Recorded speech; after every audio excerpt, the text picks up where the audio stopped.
11 months from now, I'll have completed my computer science degree and I will be doing a job. And for that, I should be learning DSA, system design, specifically DSA, and preparing for interviews. But I just got myself an Arduino kit and I spent an entire afternoon trying to make an LED blink.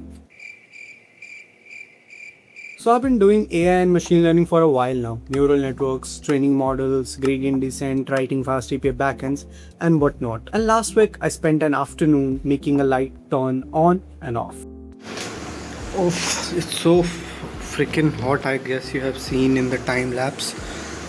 And this is my first time dealing with CPP or Arduino or hardware in general, but this is the first project, the blinking LED. This is done. That was the entire project. Here's the thing though. When I got the Arduino kit in my hand, I had no plan or idea what I'm going to do with it, what I'm going to build, no courses in hand, just the Arduino starter kit in my hand, and I had no idea and no action plan of what I'm going to build with it. I just had this vague feeling that I've been living entirely inside software for too long and I wanted to actually build something I could hold. That's Iron Man speaking. The Iron Man inside me speaking actually right now. Like, I can train a model that recognizes objects in real time, but ask me to wire up a circuit and I would have shot with something. Like, I can do it like right now.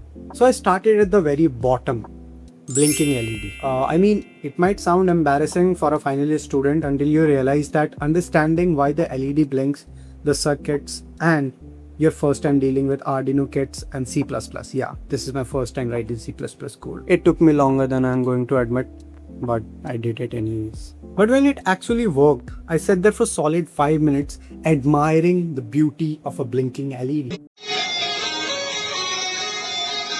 The reason I'm this excited is because I have created my first mini project with Arduino, which is these blinking LEDs. It felt like I'd built something real, something tangible that I can hold in my hand. It's just a breadboard for now, but something that I built and I can hold it. Let that sink in.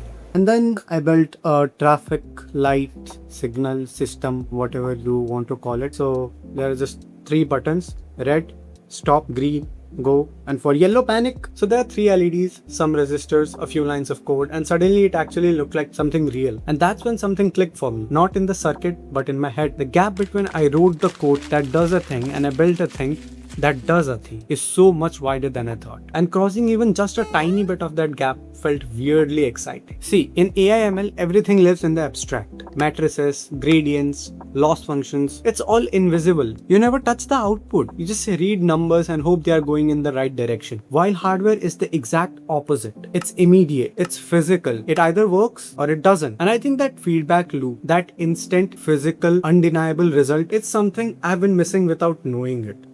I don't know where this goes yet. I don't have a full fleshed out plan in my head that I'm going to build an autonomous robot system for now.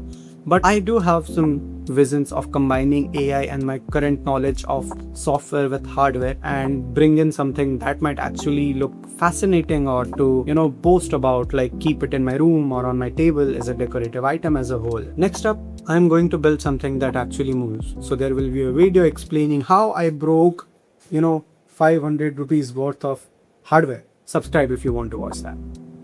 You know what's crazy? This is good, bro. This is good. But why not put this energy into a job or something? Like